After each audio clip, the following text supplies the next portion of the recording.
Estamos ao vivo? Eu acho que já. Peraí, que eu não estou conseguindo.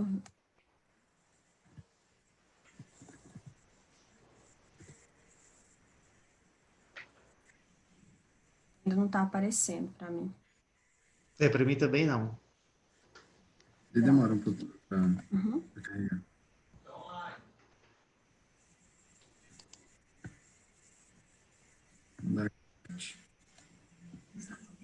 Estamos. Você está compartilhando seu WhatsApp aí, viu?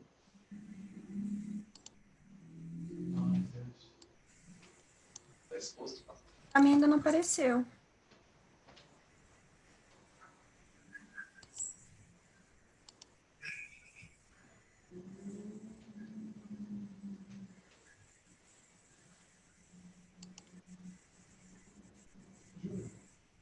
Jonas, está aparecendo na página? Tá, professor. É esse assim, ó. Você mandou o link? Aqui no chat do Zoom. Ah, tá, perdão.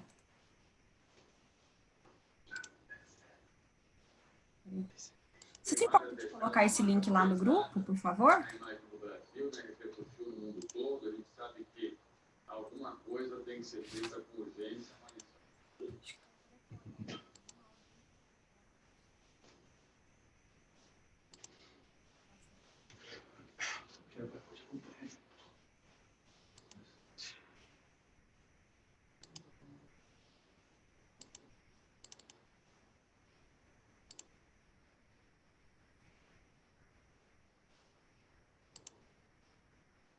Esperar só um pouquinho o pessoal entrar.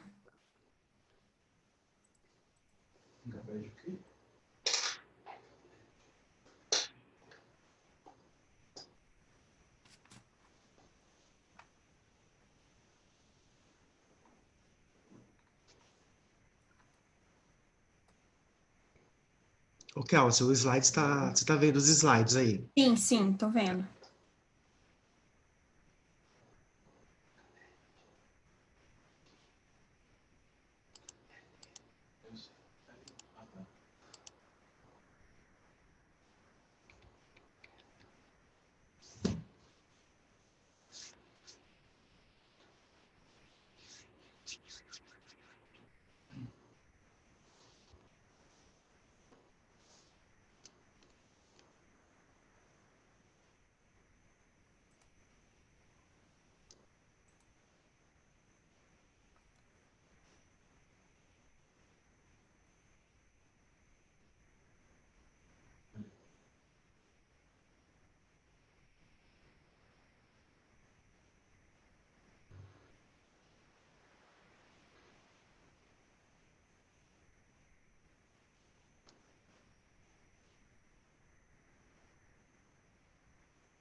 A gente já vai iniciar aqui, a gente divulga antes nos grupos para socializar o link do YouTube, que aí facilita, né? Ah, isso é verdade mesmo, Kelsey. E como estão os trabalhos aí na Grande Dourados? A gente retomou hoje, inclusive eu vou falar daqui a pouquinho na introdução, tá? A gente tá ao vivo.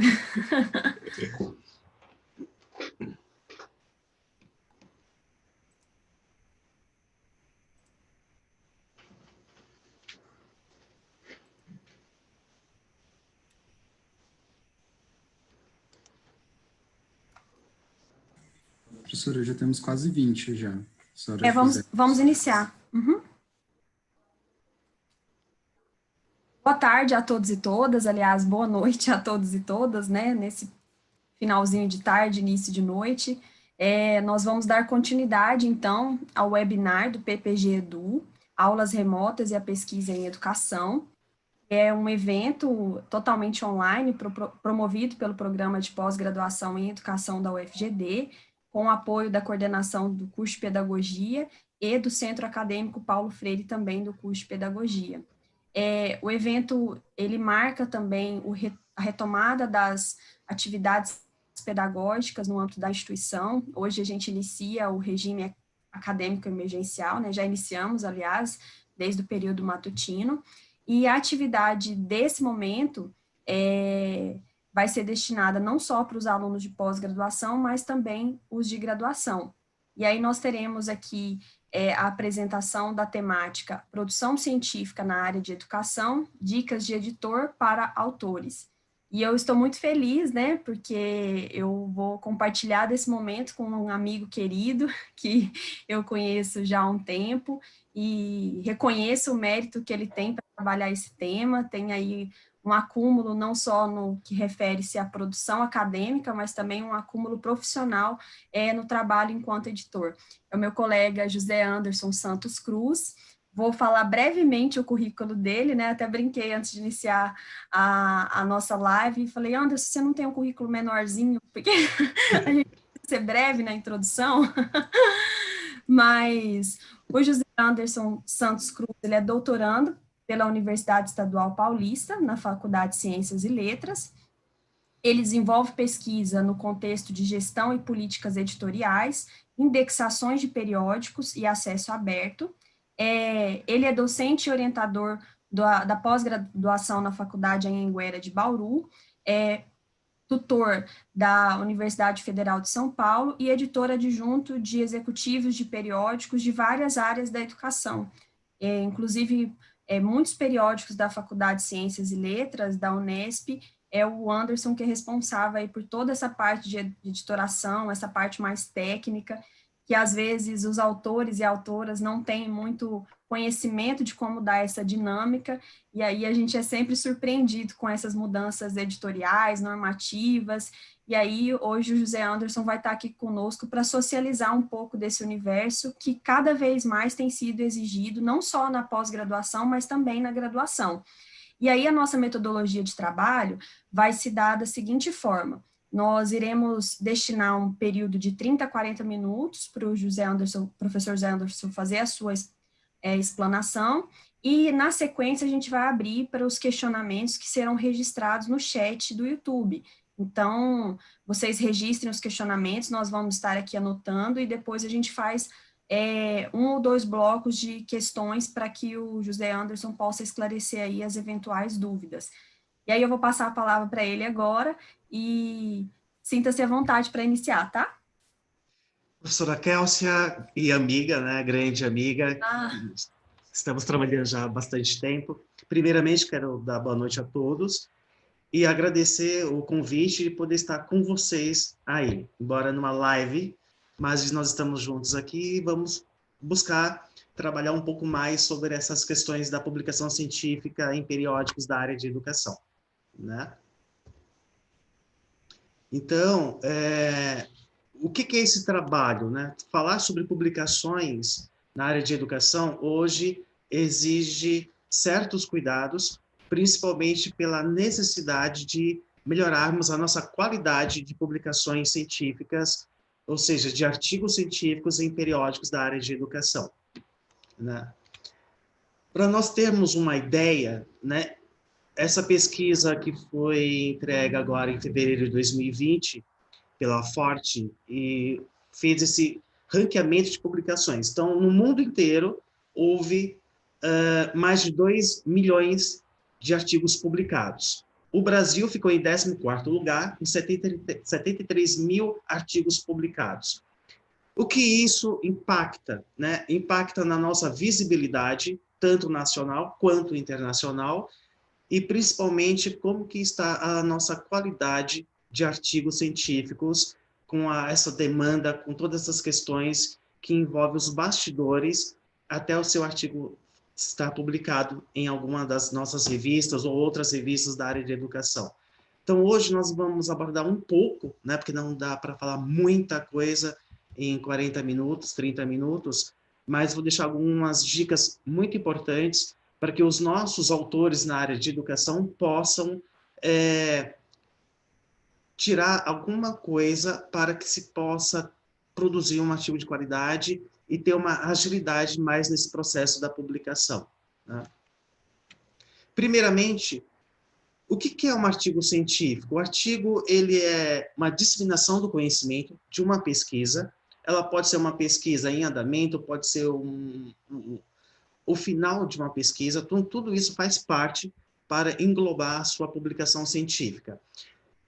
E qual o impacto, ou quais impactos quando um artigo é publicado, né? Primeiramente, ao olharmos para essa questão aqui no Brasil, nós temos a CAPES, que faz essa avaliação. Então, a publicação científica ela tem dois momentos. O primeiro momento é a disseminação do conhecimento de vários tipos de pesquisas, de vários departamentos da área de educação, temas. Então, tudo isso é muito importante. Então, eu estou disseminando um conhecimento, ou ele está pronto, ou ele está ainda em fase de desenvolvimento, mas eu estou disseminando um conhecimento.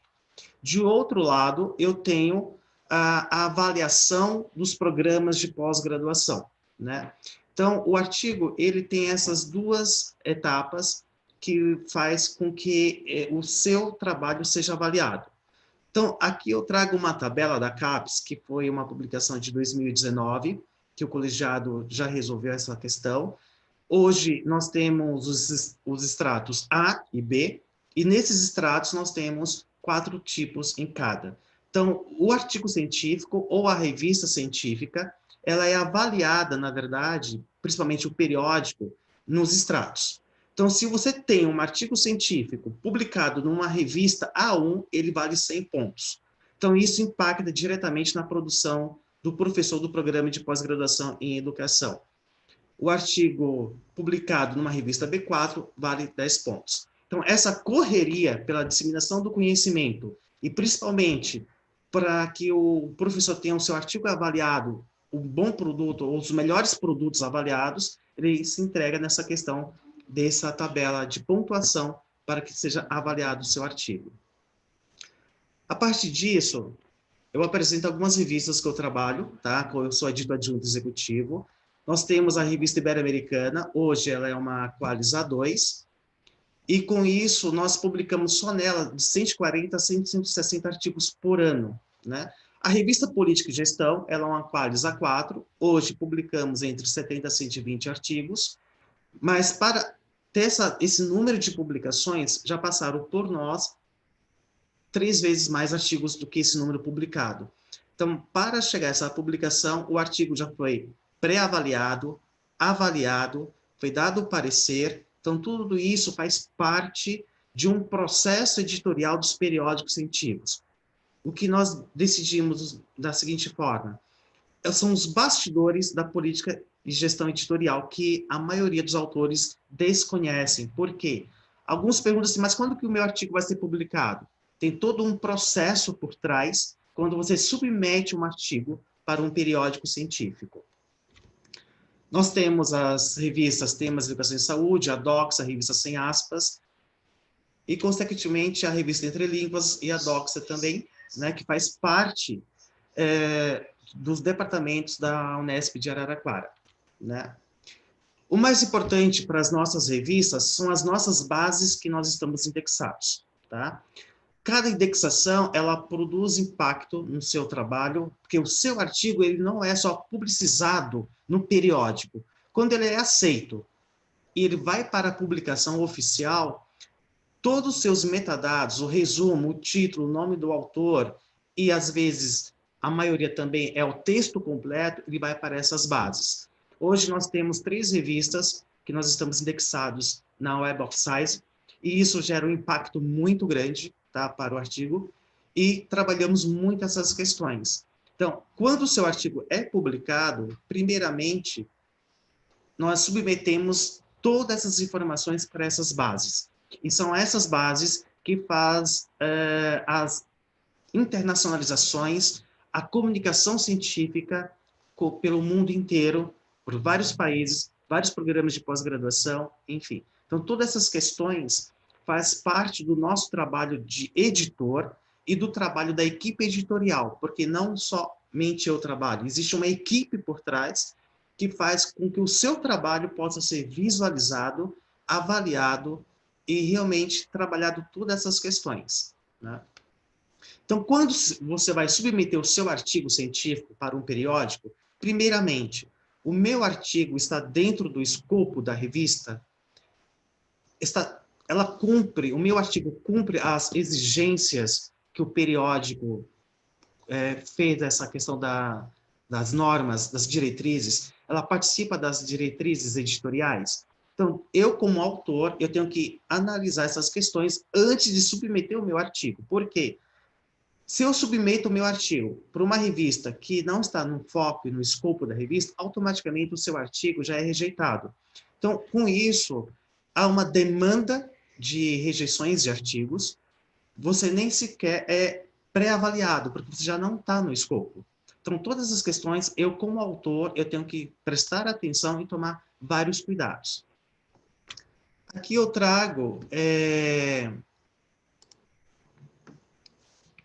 essas questões das revistas.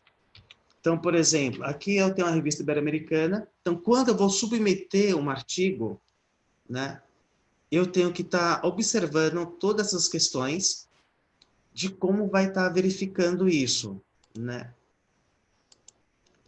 Então, primeiramente, eu tenho que verificar... Anderson, Oi. Anderson, só um minutinho. É que eu acho que não tá transmitindo. Agora transmitiu, desculpa. É que não estava transmitindo a imagem no YouTube. Agora transmitiu, tudo certo, tá? Ah, tá. Imagem da projeção. Pode continuar. Ok. Então, quando eu vou submeter o meu artigo, primeiramente, eu tenho que dar uma olhada na página da revista e clicar em sobre, porque lá eu vou ter todas as informações possíveis de como submeter esse artigo científico, quais as exigências que a revista vai solicitar ao autor ou aos autores. Então, aqui, quando eu clico em sobre revista, primeiramente, eu vou ter a equipe editorial, então vou conhecer toda essa equipe, né? Depois vou analisar essa questão do foco e do escopo, eu vou estar analisando toda a questão da periodicidade, as normas técnicas, as normas exigenciais que o artigo deve ter, o template, se eu vou usar o template ou não. Então, tudo isso eu tenho que estar observando na revista. Então, outras características que é solicitada aos autores é o quê? É a questão da filiação.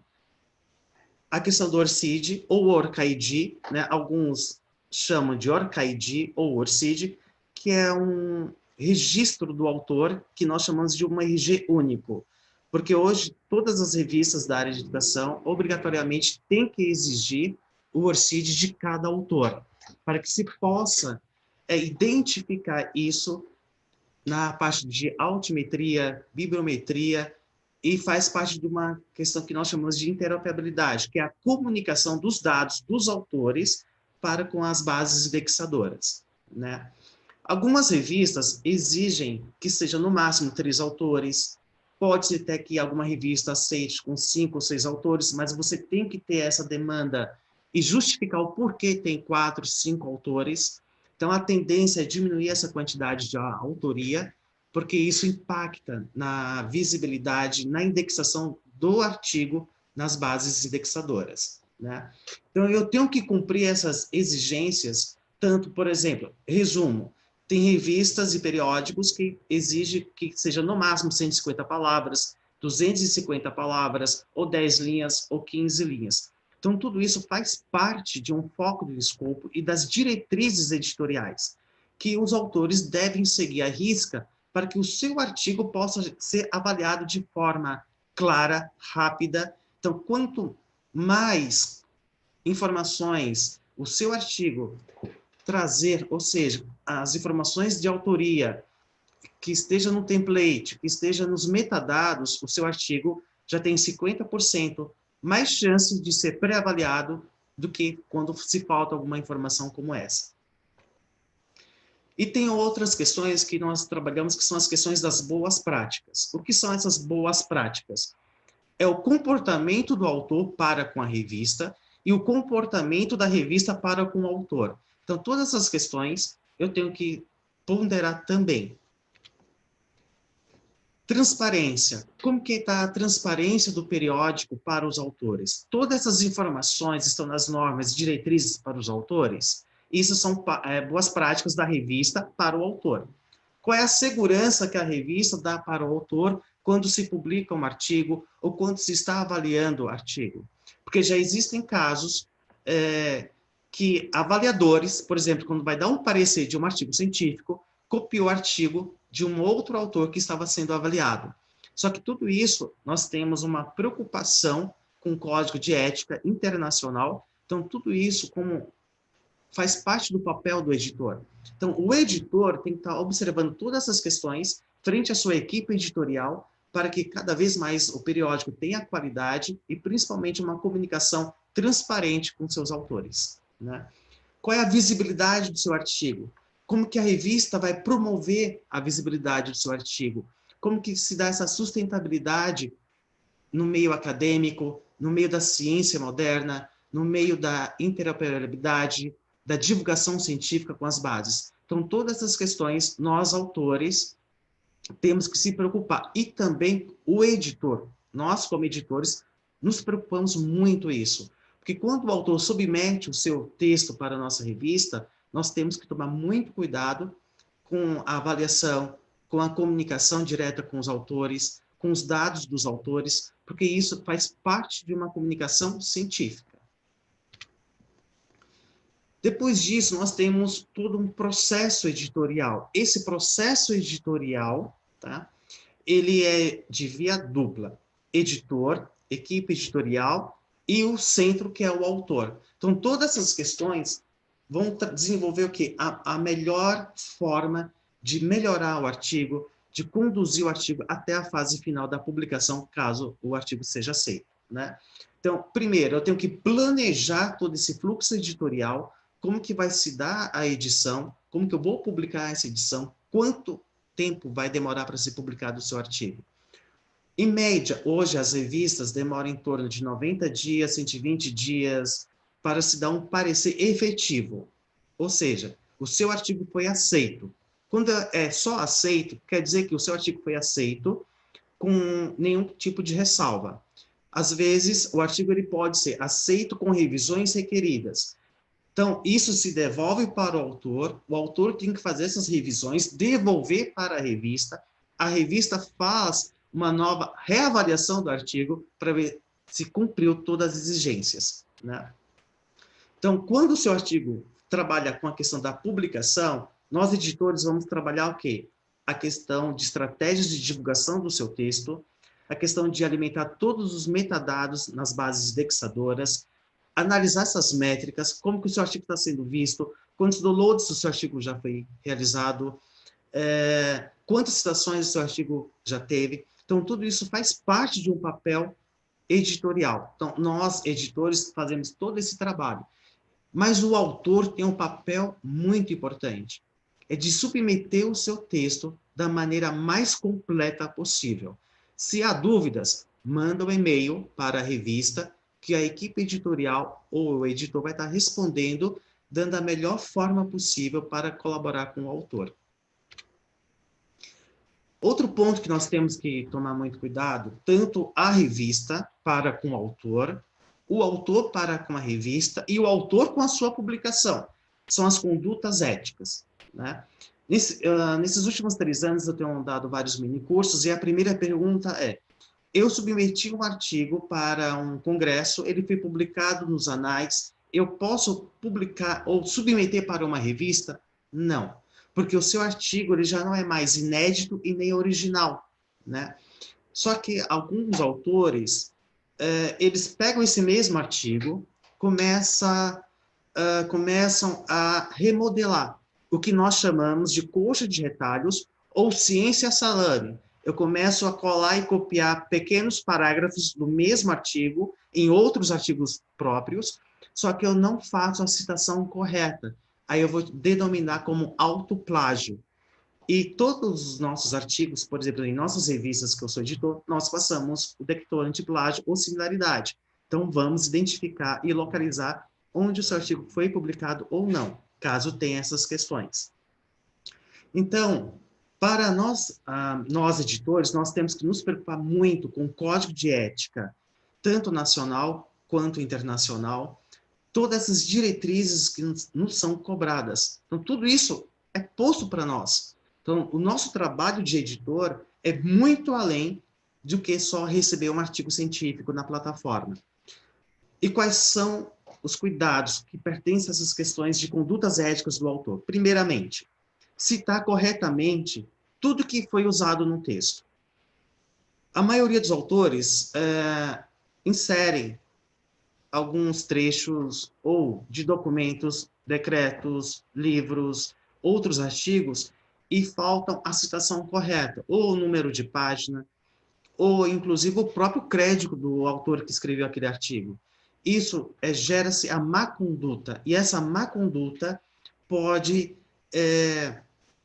trazer impactos negativos, tanto para os autores, quanto para a própria revista. Então, tudo isso, nós, editores, tomamos o devido cuidado, as preocupações, e sempre estamos lidando isso com os próprios autores.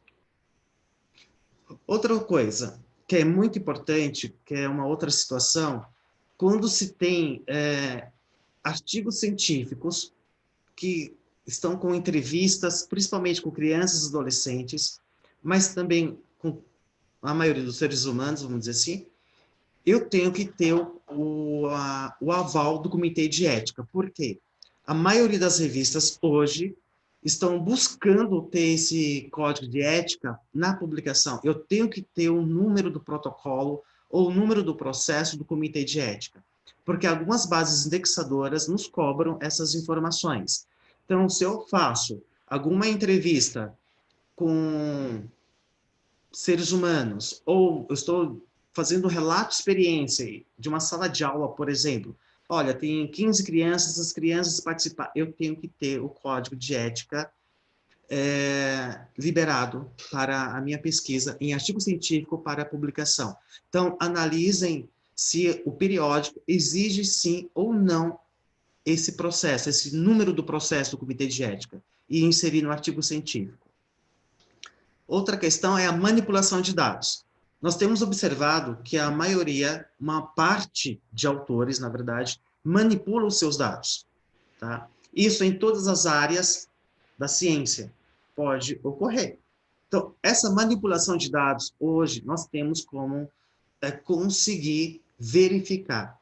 Porque quando nós estamos publicando um artigo científico, principalmente hoje, com o advento da internet, com o crescimento das tecnologias, de plataformas que analisam e que faz essas comparações que nós chamamos de altimetria, bibliometria e a interoperabilidade na ciência dos artigos publicados, nós conseguimos detectar se houve ou não manipulação de dados. Então, essas más condutas, elas podem realmente trazer problemas gravíssimos para o autor e para a revista. Para o autor, ele vai ter o seu nome com uma tarja preta na revista, o artigo é retirado, é feita uma carta de retratação, e para a revista, nós perdemos pontos e a credibilidade. E para o autor, ele pode também perder todo o financiamento de verbas que ele teve no decorrer daquela sua pesquisa, do seu projeto de pesquisa. Né? Então, tudo isso eu tenho que observar essas questões antes de submeter um artigo científico. E o que é mais importante, o que é mais legal nesses últimos tempos? Os periódicos da área de educação estão crescendo nesses passos. Nós temos avaliado todas essas questões. Nós discutimos no FEPAI, que é o Fórum dos Editores Científicos de Educação, nós discutimos junto à ABEC, que é a Associação Brasileira de Editores Científicos. Então, tudo isso faz parte do nosso trabalho de editor e, principalmente, de divulgar isso para os autores da área de educação. Essa questão de copiar e colar realmente não faz parte hoje, tá? Nem pode fazer parte. E eu tenho dito, né, em diálogos, em discussões, que isso é e foi um problema ainda de formação, desde a graduação, inclusive em alguns programas de pós-graduação, porque falta essa maturidade científica na formação dos autores. E, inclusive, isso tem gerado disciplinas em alguns programas de pós-graduação para formar autoria, formar pareceristas, formar editores, para que todos esses cuidados possam ser avaliados, possam conduzir da melhor forma possível o trabalho de editoração científica aqui no Brasil e em nossos periódicos na área de educação. Aqui eu cito um exemplo de plágio, tá? Aqui é um resumo de um artigo que foi submetido à nossa revista, tá? Este resumo, o que está em vermelho, significa que foi copiado de um artigo científico.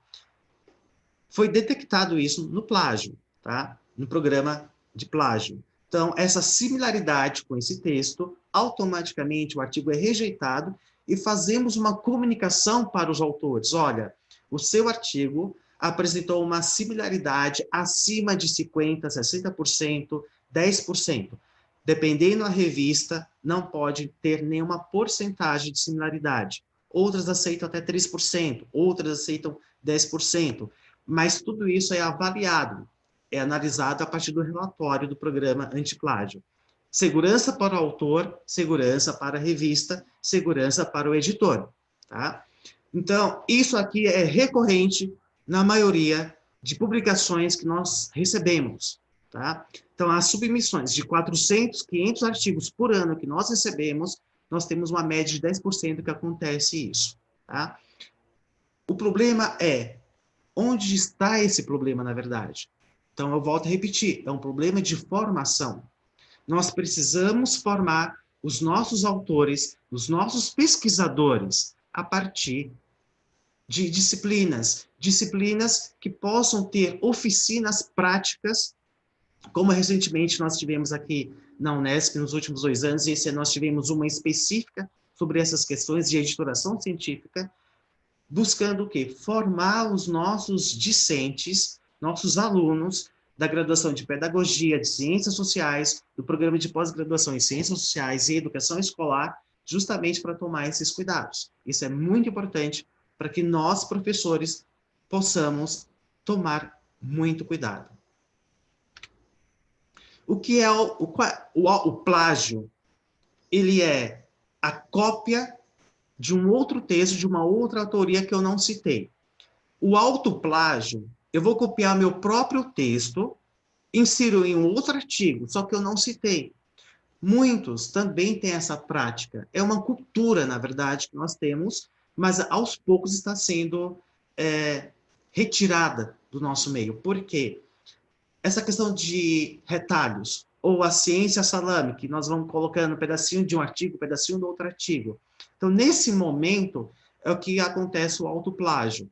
Porque eu tenho um artigo publicado, eu quero reaproveitá-lo, e não existe esse reaproveitar. Eu posso usar uma citação do meu próprio artigo, aí eu vou ter que elaborar o quê? Uma autocitação. Então, por exemplo, Cruz, 2018, falou isso. Estou escrevendo um texto meu em outro artigo, então eu posso fazer isso, mas desde que eu cite corretamente o artigo que foi realizado ou já publicado.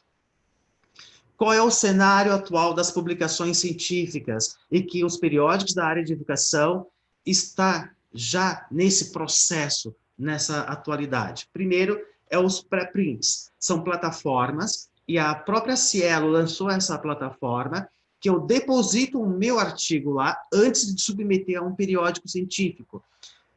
Todo mundo vai ler o seu artigo, vai avaliar o seu artigo, vai opinar sobre o seu artigo.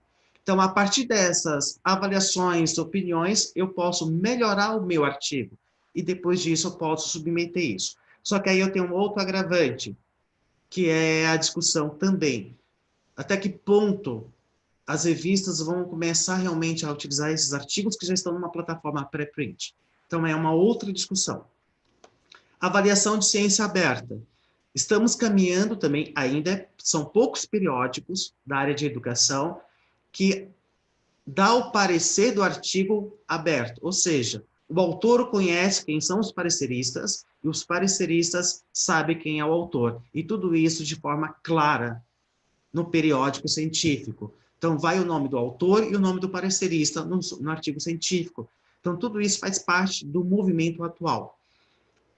Relatos de experiências, estudos de caso. Nem todos os periódicos atuais na área de educação estão aceitando mais essas questões. Então, por isso, eu tenho que, se eu vou submeter um relato de experiência ou estudo de caso, eu tenho que verificar se o periódico aceita esses tipos de publicações. Porque quando eu faço um relato de experiência, é um caso específico, assim como um estudo de caso. Então, às vezes, para o periódico, não é interessante ter um estudo de caso específico. Eu posso abranger o tema e, como metodologia, aplicar um estudo de caso. Mas o artigo ele não pode ser puramente um estudo de caso. Então, eu tenho que avaliar qual o periódico que está aceitando isso. Então, como autor, eu tenho que pesquisar e ler as normas e diretrizes, o foco e escopo do periódico, que, pela experiência que eu tenho nesses últimos anos, editando 6 periódicos e como colaborador em mais 4 periódicos, eu posso dizer que a maioria dos autores não leem as normas, não leem as diretrizes, tampouco o foco e escopo da revista. Submete os seus artigos, mas aí deixa a cargo do editor.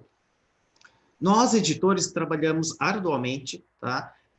Por trás, são 10 horas de trabalho, 8 horas de trabalho por dia, às vezes, e nessa pandemia que nós estamos vivendo, nosso trabalho triplicou. Então, eu tenho que acessar os artigos que estejam com mais informações, mais completos. O seu não está completo, então automaticamente vai ser rejeitado. Eu tenho que analisar qual é a contribuição do meu texto. O que o meu texto traz de novo?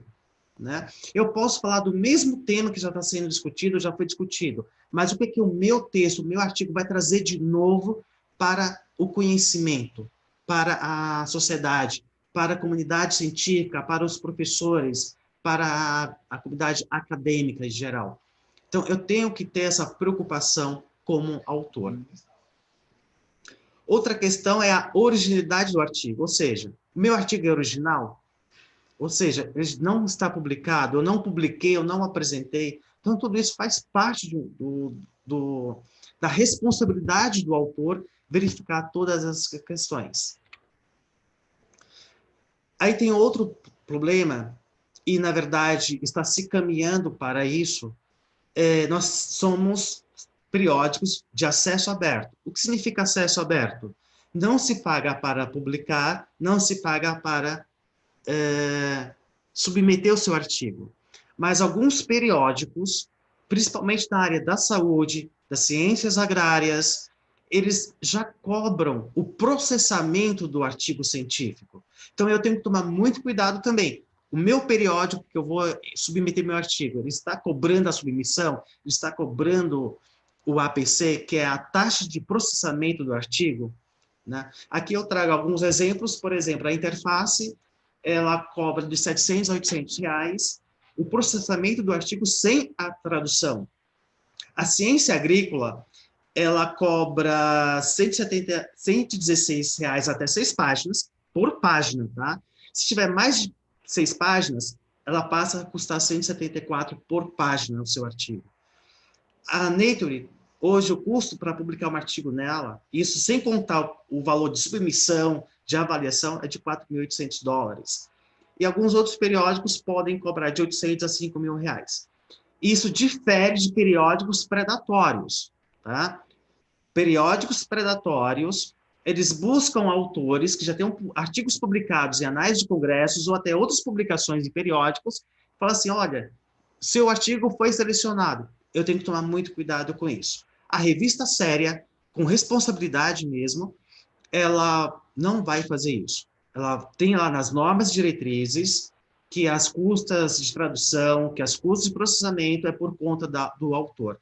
Visto que hoje a maioria das revistas não possui verbas das instituições. Por quê? Nós vivemos num momento que não se há dinheiro nos programas de pós-graduação ou nos departamentos das universidades. As revistas precisam ter a sua sobrevivência. Para isso, está se caminhando com a coparticipação dos autores. A Caderno SEDES, eu trouxe esse exemplo porque ela publicou isso na sua própria revista, que pela necessidade de custeamento e permanecer a sua revista na atualidade, publicando, ela começou a cobrar a taxa de associação, de sócio da revista, e a taxa para autores de publicação. tá? Para que possa manter o seu próprio periódico, né? Então, tudo isso faz parte de um processo editorial. Quem trabalha numa equipe editorial? Então, aqui eu trago outro exemplo, quem faz parte dessa equipe, né? Nós temos os editores-chefes, os editores adjuntos, os editores executivos, os revisores, os tradutores, os assistentes editoriais, que faz todo o trabalho dos bastidores para que o seu artigo seja publicado, avaliado, ou também trabalhar toda essa comunicação entre periódico, editor e autor. E como que funcionam esses processos da publicação científica, né? Então, primeiro, você submete o seu artigo. O seu artigo vai ser pré-avaliado, se está no foco do escopo, se está no template ou não, se seguiu as normas APA, ABNT ou Vancouver, de acordo com o periódico científico, se está com o número de páginas permitidas, ou com mínimo de 15, ou máximo de 15, ou máximo de 20, mínimo de 20, depende de cada periódico, as suas normas e diretrizes, né? Então, depois tem essa questão do aceite ou não aceite. Então, o aceite direto, o aceite com revisões requeridas, ou recusado, né? Então, tudo isso faz parte do processo editorial. E não é porque o seu artigo foi recusado que ele está ruim, não significa isso. Mas o seu artigo pode ser melhorado mais ainda, tá? Ou por falta de atenção que o autor não teve, não colocou no template, não colocou as informações corretas nos metadados. Então, tudo isso faz parte de um trabalho. O ORCID é o RG do autor. Quem não tem, tem que fazer. orcid.org. Entra no site, já faz o seu cadastro, que não tem. E tem que deixar com a visualização pública. Muita gente está deixando ele privado, e não pode. As nossas revistas, por exemplo, pedem que esteja com a visualização pública. Então, todos esses processos de submissão faz parte. O cadastro do autor, o avaliador, a submissão do periódico do seu artigo. Então, tudo isso faz parte de um processo editorial que o autor é parte integrante. Ele é o centro da atenção do nosso periódico, né? Então, prestar atenção como acessar as diretrizes. Então, todas as informações estão na revista, por exemplo, na revista online Política e Gestão. No menu, você acessa, as informações estão todas lá. Observa muito essas diretrizes para os autores. É fundamental. Você que é autor, que quer submeter seu artigo científico, analise, leia as normas e diretrizes de submissão para que facilite o processo de avaliação do seu artigo, né? Nós temos os tipos de documentos. Artigos científicos originais, resenhas, entrevistas, relatos de experiências. Então, verificar qual é o tipo de documento que aquela revista aceita. Os elementos principais de um artigo científico. O título, o resumo, a introdução. Então, cada um faz parte. Às vezes, o seu artigo está bem escrito, mas o seu resumo está faltando. Então, ele é rejeitado ou é pedido revisões requeridas a partir do seu resumo. Inclusive, no título. Eu tenho feito muitas solicitações que os autores alterem o seu título, deixando o seu título com maior fator de impacto, que possa dar impacto para que os outros autores, leitores, possam ler o artigo e citar o próprio artigo. Verificar a questão dos métodos da pesquisa. Está bem claro, está bem explícito. Como foi a questão dos materiais, o que foi utilizado no seu artigo científico, né? Então, esse processo de avaliação faz parte do nosso trabalho. A formatação, todo o processo de modelos, de referência, de citações. Tem revistas que não aceitam citações diretas, somente citações indiretas. Eu tenho que entender quais essas diferenças, citação indireta ou indireta. Outras revistas aceitam um número máximo de citações diretas, né? Por exemplo, as nossas revistas aceitam, num artigo de 15 páginas, até 1/3 de citações a partir de parágrafos. Se eu tenho 30 parágrafos, eu posso ter, no máximo, em média, 10 referências. Então, para fechar essa apresentação, quais são os que nós temos que tomar muito cuidado, verificar? Primeiro, educar e reeducar autores. Esses autores, desde graduandos, mestrandos, doutorandos, professores, editores, equipe editorial. Eu tenho que educar e reeducar novamente para que se possa é facilitar todo esse processo editorial que demanda tempo. Tem artigos, por exemplo, que você submete hoje e ele é aceito aqui a um ano e meio, pelo fluxo editorial. Então, nós queremos agilizar esse processo. Então, eu tenho que educar o autor a submeter de forma correta para que ele possa ter o seu artigo avaliado o quanto antes. Tudo isso eu preciso, por quê? Manter a minha qualidade da revista, manter a qualidade das indexações. Nós precisamos qualificar a nossa ciência brasileira. Ela já é qualificada. Vamos qualificar mais ainda. E principalmente os periódicos da área de educação, né? Sabemos que é um caminho a ser percorrido e nós todos precisamos trabalhar juntos, né? Porque tudo isso, hoje nós estamos com uma visibilidade internacional e nacional, não é só regional, não é só naquele espaço. Então, nosso periódico, seu artigo, é lido pelo mundo inteiro. Precisamos romper paradigmas sobre o produtivismo acadêmico, porque muitos reclamam do produtivismo acadêmico. Mas o que é esse produtivismo acadêmico? Se eu escrevo 1 ou 2 artigos por ano, ele não se torna produtivismo acadêmico. Eu só tenho que ter um bom artigo publicado, 2 artigos publicados por ano. Isso colabora muito na nossa formação como pesquisador, como professor de programa de pós-graduação. É o meu ponto de vista como editor. Então, quando eu entro, por exemplo, num programa de mestrado, de doutorado, como mestrando ou doutorando ou como professor, automaticamente eu tenho consciência que eu tenho que escrever artigos científicos. Então, eu não posso reclamar muito isso. Então, quando se fala muito essa questão do produtivismo acadêmico, nós temos que quebrar um pouco esse paradigma e definir realmente o que é o produtivismo acadêmico. Formar equipes editoriais com habilidades competentes é o nosso caminho para que nós possamos melhorar mais ainda o nosso atendimento aos nossos autores, né? Ter pareceristas com mais ética, com mais responsabilidade, porque o professor que vai dar um parecer no seu artigo, ele é um colaborador, então eu tenho que respeitá-lo, eu tenho que entender o tempo dele, mas precisamos também formar pareceristas com qualidade e que possa dar um parecer técnico, né? Tudo isso é avaliado, impacta na nota do programa de pós-graduação, impacta na avaliação do meu curso de graduação, dos meus professores. Então, tudo isso faz parte da produção científica, né? Periódicos de qualidade, trabalhar normas, diretrizes e, principalmente, mudanças na área de publicização, na área de educação. Melhorar as nossas publicações dos nossos autores na área de educação, né? Eu deixo meu contato aí, depois a gente vai bater um papo, né? Então, por aí nós fechamos um pouco. É muito assunto, Kélcia, né? É muito assunto, né? Anderson, eu gostaria de te agradecer imensamente, porque é um assunto muito técnico e não é tão familiar para muitas pessoas. Justamente. E aí você foi super didático, inclusive no chat do YouTube, vários elogios estão sendo registrados, destinados à sua apresentação. Você conseguiu aí trazer um tema técnico e quase inacessível para um universo bem mais palpável para a gente que não conhece esse bastidor, né? Como que se dá esse processo por trás aí de uma publicação de um artigo.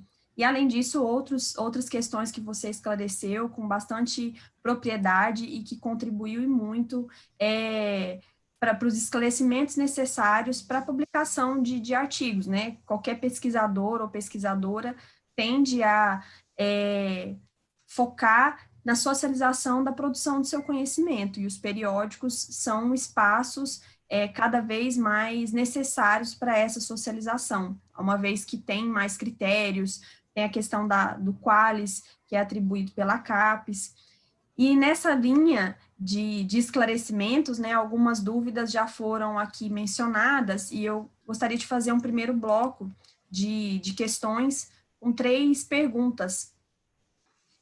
Uma das perguntas eu vou estar também depois colocando aqui no chat do Zoom, tá? Para você. A primeira pergunta é da Ana Paula Moreira, ela é doutoranda do programa aqui de pós-graduação em educação, e aí ela gostaria de saber por que a maioria das revistas exige titulação de pelo menos um doutor entre os autores?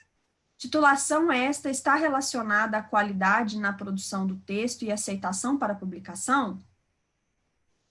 A discente também, Rosa Dantas, que também é doutoranda do PPG Edu, ela inicia a sua ponderação. Anderson, parabéns pela explanação. Eu fiz questão de deixar Obrigado, Rosa. Gostaria que você comentasse sobre o autoplágio versus a prática, entre parênteses, cultura, de recorte de capítulos de dissertação e tese transformados em artigos. Eu ia fazer uma pergunta também nessa direção, perguntando se monografia, dissertação e tese, a publicação desses produtos são considerados autoplágio. Mas a Rosa já fez essa pergunta, e aí eu gostaria de fazer um outro questionamento a respeito aí da avaliação dos qualis, que o qualis é um ranqueamento, um conceito, uma nota atribuído para qualificar, então, um determinado periódico. A gente tem agora uma discussão que está sendo realizada, eu não estou muito a par, mas a gente está sabendo um pouco, numa sinalização de uma perspectiva de universalizar o qualis, porque esse qualis, até então, ele era delimitado por área. Isso significa que a partir do ano que vem, que a gente vai ter aí uma nova tabela de qualificação dos periódicos nacionais. O periódico, por exemplo, da área do direito, ele é avaliado em A2. Esse A2 equivale para a educação também? É só um questionamento que eu gostaria que você explorasse aqui para nós, porque ainda tem muitas dúvidas, porque eu sei que essa discussão está em andamento, não tem nada fechado ainda, mas a gente já tem aí alguns elementos que trazem alguma sinalização a respeito do que está por vir aí com relação a esse aspecto dos qualis. Seriam Então, essas vamos lá. agora. A primeira, titulação. Ser doutor não significa que nós vamos ter uma qualidade do seu texto, né? do texto em si. Porque algumas revistas exigem essa questão da titulação. Primeiramente, a avaliação do qualis. Tá?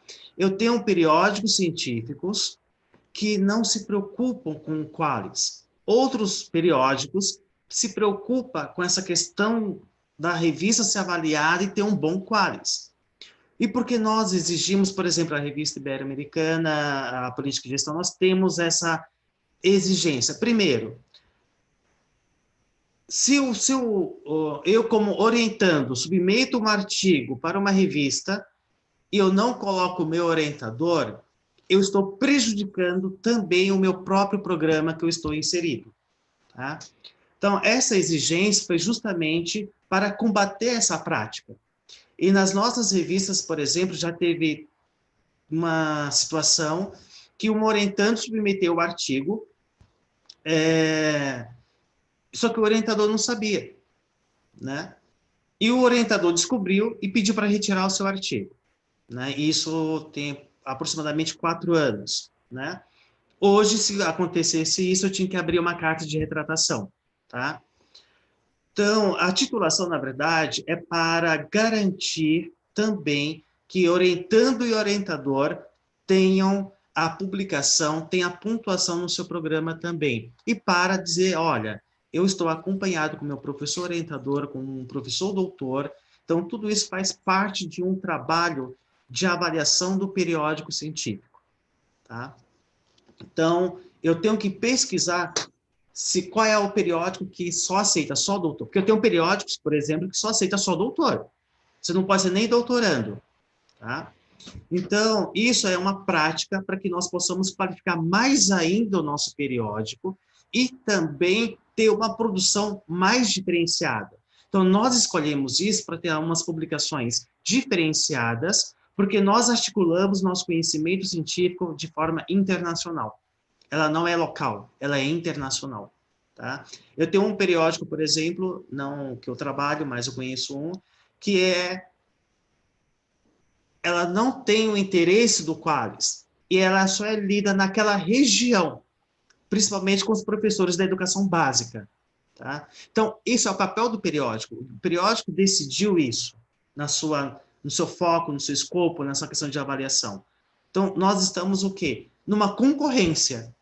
Então, o periódico hoje da área de educação, nós estamos vivendo em plena concorrência. Eu faço concorrência com outros periódicos. Então, por isso, essa questão da titulação.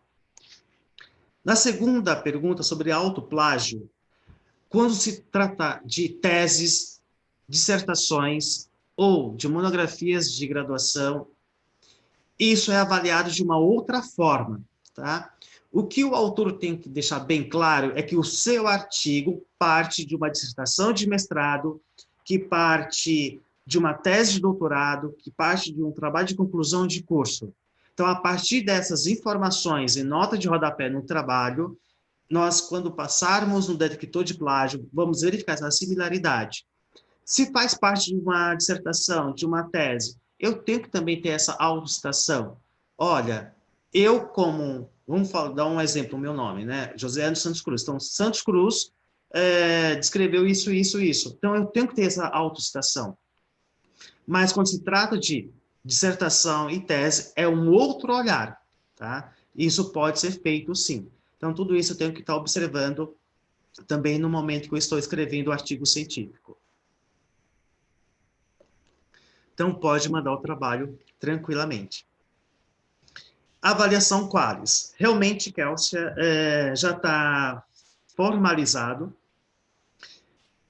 A CAPES teve uma reunião, acho que tem 15 dias aproximadamente, e saiu nessa reunião extraordinária, já assinado tudo, que vai ser agora o Qualis Universal, né? Então, se eu tenho um periódico que é da área de Direito, vale Qualis A2, eu, como professor da área de Educação, eu posso mandar para esse periódico, que vai valer também para os programas de pós-graduação em Educação, né? Então, tudo isso também vai verificar a questão do fator de impacto. Então, hoje, como é que é avaliado os nossos periódicos?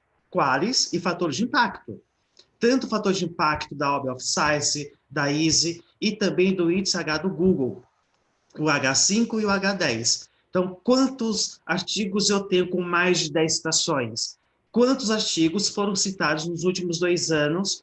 Faz a média e sai o resultado agora este ano, né? Então, essa universalização já está valendo a partir do quadriênio também. Então, tudo isso já está disponível, é um documento que a CAPES já disponibilizou ao público. Então, lá já está com todas as normas do novo Qualis e com essas novas avaliações. Tá? Anderson, muito obrigada. É possível fazer mais um bloco de questionamento? Claro, vamos lá. Então tá, tem mais algumas questões aqui que foram apresentadas. A Eglen Passoni, que também, se eu não me engano, ela é aluna do programa de pós-graduação em educação, ela registra: professor Zé Anderson, agradeço a excelente fala e gostaria de ouvir a sua opinião sobre a cobrança de taxa para a publicação. O professor Fábio Perboni, do programa de pós-graduação também, ele faz um registro aqui sobre os periódicos predatórios, e aí eu vou fazer a leitura desse registro, porque a pergunta seguinte está relacionada a essa introdução. Professor Fábio menciona: recebemos semanalmente convites de periódicos predatórios para a publicação de nossos textos, e também de editores que aprovam publicação de nossos textos de eventos em capítulos de livros. E aí a discente do PPG Edu, a doutora Ana Milene Amorim, ela menciona: esses convites, como mencionou o professor Fábio, que recebemos periodicamente para publicar artigos, que inclusive já foram publicados, trata-se de um mercado na área de produções? E aí, como já não bastava uma pergunta no bloco anterior, eu também tenho mais uma, vou aproveitar a oportunidade, né, Ana? Claro. Você mencionou anteriormente sobre a questão do fator de impacto, né? E também é uma questão que já é muito forte em outras áreas, né? Que a educação tem caminhado no futuro acho que para todos os periódicos vai ser esse fator de impacto que está relacionado ao número de citações. E isso tem repercutido principalmente com relação às publicações em outros idiomas. E os periódicos que são mais qualificados têm essa exigência de que o artigo seja apresentado não só no idioma original, mas também em outras línguas, em outros português, inglês e espanhol, assim. E aí eu queria que você comentasse um pouco mais para os colegas, assim, por que que isso tem sido cada vez mais exigido e como isso também repercute nesse custeio para a publicação de um artigo científico em um periódico. Vamos lá. Sobre a taxa de publicação.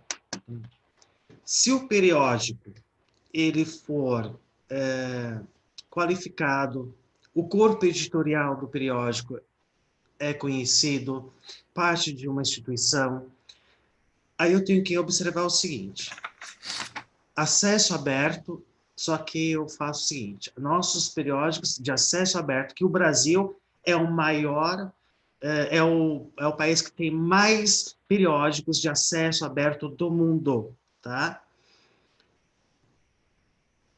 Quem paga essa conta? Né? Com manter o periódico com essa extrema qualidade, com essa visibilidade. Então, assim, eu sou a favor, vírgula, mas desde que haja transparência, haja isso bem descrito no foco-escopo do periódico, nas normas, diretrizes, quem vai pagar as custas da tradução é o autor. Por quê?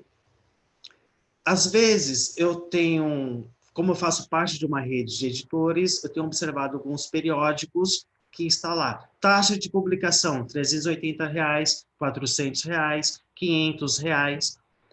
E o seu artigo é aceito em 5 dias. Isso aí eu tenho que olhar com outro olhar bem crítico mesmo e com reflexão. Tá? Um artigo científico, para ser avaliado, demora, no mínimo, 60 dias. É o processo de pré-avaliação, submissão de pareceristas. Só que nós temos os custos para pagar a revisão de língua portuguesa, a formatação do texto, a normalização, ou na norma APA, ou na norma Vancouver, ou a BNT. Nós temos também todos os custos do DOI. Né? Hoje, cada DOI ele tem um custo em dólar, não é em reais, é em dólar. Então, quando eu publico uma edição com 20 artigos, logo mais já vem um boleto em dólar para eu pagar os custos da Crossref, né? Só que algumas instituições, para não dizer todas hoje, né, mas enfim, algumas, não têm essa verba destinada a periódicos científicos, né? E nós temos um outro problema, tá? A exigência desses periódicos para se manterem em bases indexadoras internacionais. Aí tem a exigência de a produção do XML de cada artigo. Então, nós pagamos para que uma outra empresa faça o XML dos artigos. Então, com isso, vai gerando custos. É um problema sério hoje nos periódicos da área de educação. A formação técnica da equipe editorial. Os cursos, eles são caros, não são cursos gratuitos. Tá? Então, tudo isso faz parte de todo um processo. Então, os custos têm que ser pagos por alguém, algum lugar. Se eu não tenho da instituição, às vezes é o próprio editor que está pagando os custos da própria revista. Então, eu tenho que prestar muita atenção com isso, eu tenho que ter essa sensibilidade de compreender o que é isso. Né? Então, falar de taxas de publicações, eu tenho que tomar muito cuidado de poder discutir o assunto, porque há muita coisa nos bastidores. Então, tudo isso faz parte de um processo. Então, eu tenho uma taxa de publicação, eu tenho uma taxa de submissão, isso é a maioria dos periódicos internacionais, inclusive, tá? Aí eu tenho a taxa, a cobrança do APC. O APC também é uma taxa de processamento do artigo científico em periódicos, que envolve todo o processo editorial. E eu tenho a taxa, que são as custas da tradução, porque eu tenho que pagar os tradutores, porque ninguém vai traduzir o artigo gratuitamente. Eu acho que ninguém faz isso, né? Não conheço ainda. Então, assim, eu sou a favor. tá? Eu defendo isso, tenho buscado pesquisar mais sobre isso, eu estou escrevendo até um artigo científico sobre isso, e isso vai me dar um pouco de tempo, é uma pesquisa longa, mas a maioria dos periódicos estão custeando a sua sobrevivência está se dando por essas taxas, tá? A questão dos registros de periódicos, os convites de periódicos predatórios. Nós temos o mercado editorial, né? Por mais que nossos periódicos sejam de acesso aberto, as maiores bases de indexação internacional do mundo são empresas privadas, né? A Clarivate Analytics, da Web of Science, a Scopus, da Elsevier, são empresas privadas. Para você ter o acesso a essas empresas, a sua própria instituição já pagou para ter acesso a isso, né? Então, tudo isso é dinheiro público também pagando para uma empresa privada de indexação para ter o próprio artigo acessado. Só que nós somos de acesso aberto. Então, eu tenho que tomar muito cuidado com essas questões quando eu falo também de predatório. Hoje eu tenho periódicos predatórios e editoras predatórias que ficam, vou falar, entre aspas, caçando artigos já publicados, ou em análises de eventos, ou até mesmo em periódicos. Eu tenho vários autores que mandam e-mail solicitando autorização para que o seu artigo seja publicado em um capítulo de livro em tal editora, né? Então, assim, eu só respondo da seguinte forma: qual é a editora, qual é o procedimento? Tem que tomar muito cuidado com isso, tá? Porque é um mercado. E esse mercado editorial, às vezes, não tem qualidade. E o que é essa qualidade? É a avaliação do texto, é a avaliação científica do seu texto, para que o seu texto seja realmente lido, citado corretamente, né? Então, nós estamos no mercado editorial. Nós estamos numa competitividade entre os próprios periódicos da área de educação. Então, quem que vai dar mais? Quem que vai dar menos? Quais são os custos dessa produção científica? Por exemplo, citando a revista Ibero-Americana, que hoje, só de janeiro de 2020 até o dia 30 de maio, nós tivemos mais de 330 mil downloads dos nossos artigos. 50% desses downloads foram em bases internacionais. Espanha, Portugal, Estados Unidos, França, porque eu faço todo esse monitoramento dos nossos artigos científicos, onde ele está sendo lido, como ele está sendo citado, né? E esse fator de impacto, justamente, é para isso. Como que está sendo essas citações lá fora? Como que o pessoal está citando o nosso artigo, né? Então, tudo isso vai repercutir no quê? No custo do artigo. Então, esse último bloco de questionamentos, Kelsey, ele tem essa junção.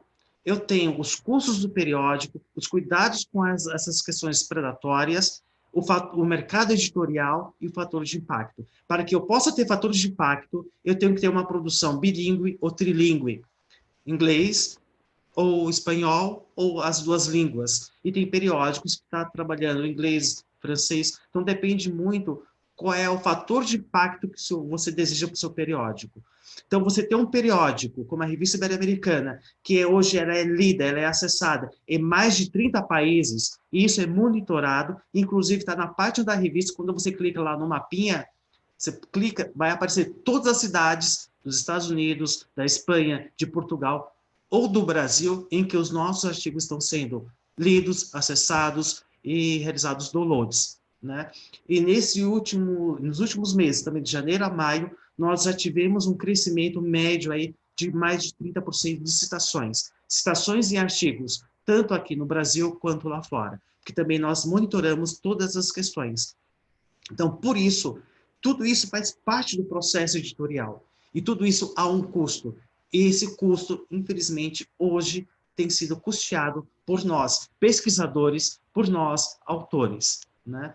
Porque algumas revistas realmente não têm. Outras revistas, elas já possuem uma verba diferenciada, depende da instituição, e a maioria delas estão em instituições privadas, né? Então, tudo isso faz parte desse conglomerado de editoração científica. O que nós mais prezamos? A qualidade, dos nossos autores, da nossa produção científica. O que nós desejamos e queremos cada vez mais é com que os nossos autores, seja graduandos, mestrandos, doutorandos, doutores, possam produzir cada vez mais textos com mais qualidade para a área da educação, tanto para o Brasil quanto para o mundo inteiro. Então, isso é um ponto de vista como editor.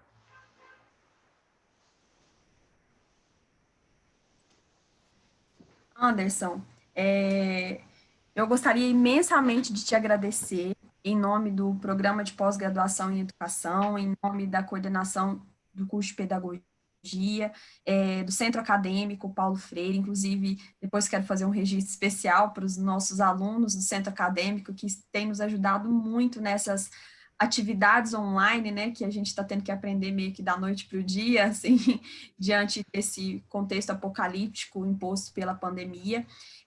Como você mesmo disse, é um assunto que é impossível se esgotar nesse espaço de 1 hora e 15 minutos. É óbvio que a gente queria estar aqui tirando mais dúvidas ainda, só que, como eu te disse, hoje iniciou as atividades remotas na UFGD, inclusive alguns colegas professores e alunos terão aulas remotas, enfim, atividades daqui a pouco. A gente fez nesse horário, que aqui é 1 hora a menos, viu? Não sei se comentei isso com você. Comentou. A gente fez nesse horário para dar certo, para não ter confronto aí com as atividades das disciplinas. Mas eu acho que você foi bastante feliz nas suas colocações. É um assunto, como eu já disse, que não é muito acessível à maioria dos pesquisadores e pesquisadoras, e você deixou esse assunto técnico, desconhecido, bastante palpável e acessível. É um material que vai ficar registrado lá na plataforma do YouTube, certamente vai ter muitos acessos, e eu espero que a gente possa se rever em breve, inclusive presencialmente. Eu já te falei, eu quero que você venha aqui em Dourados para você conhecer a UFGD e ter uma outra possibilidade de também trabalhar aí esses conteúdos que são bastante necessários e, como você mesmo disse, né, cada vez mais tem sido olhado com cuidado pelos programas de pós-graduação e até mesmo pelos cursos de graduação, se a gente for considerar a questão de ética, a questão da formação para a pesquisa. Então, todas essas áreas, elas precisam estar cada vez mais alinhadas, e a sua fala hoje foi certeira nesse sentido. Você foi bastante feliz e didático. Parabéns mesmo, e fiquei bastante contente em estar dividindo esse espaço com você, que é meu amigo, e agora eu abro para você fazer suas considerações finais.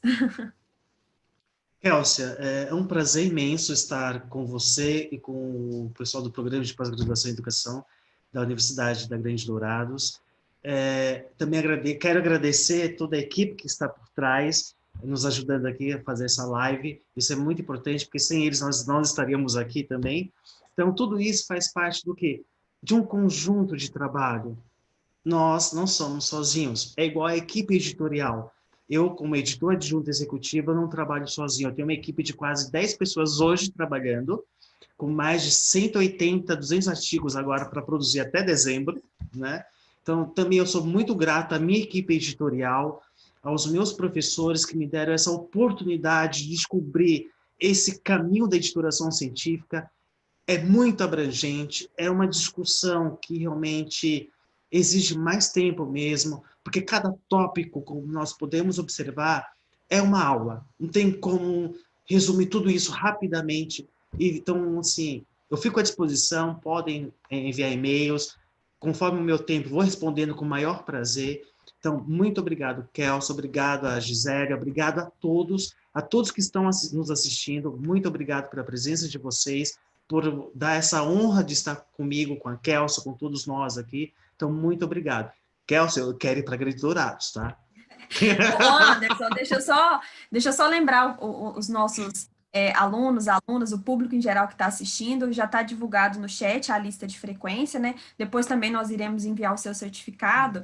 E só para registrar, já tem até campanha aqui no chat. Queremos o Anderson em Dourados.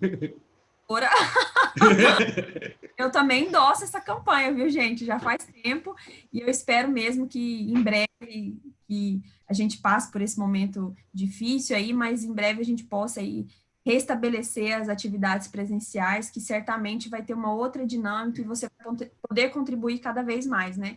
E muito obrigada mesmo, querido, depois o certificado será enviado, e a gente também está à disposição para colaborar, e é isso, acho que esse espaço cooperativo, embora seja um momento bastante complexo que a humanidade está enfrentando, mas a gente tem encontrado meios solidários para estar trabalhando, para estar vislumbrando novos horizontes, e eu vejo que a tecnologia pode nos ajudar nesse sentido. Tem os prós e contras, né? Mas os prós têm nos mostrado aí uma rede de solidariedade e de cooperação entre as instituições, porque aí a tecnologia ultrapassa as fronteiras e nos aproxima, como foi o caso dessa atividade de hoje, tá?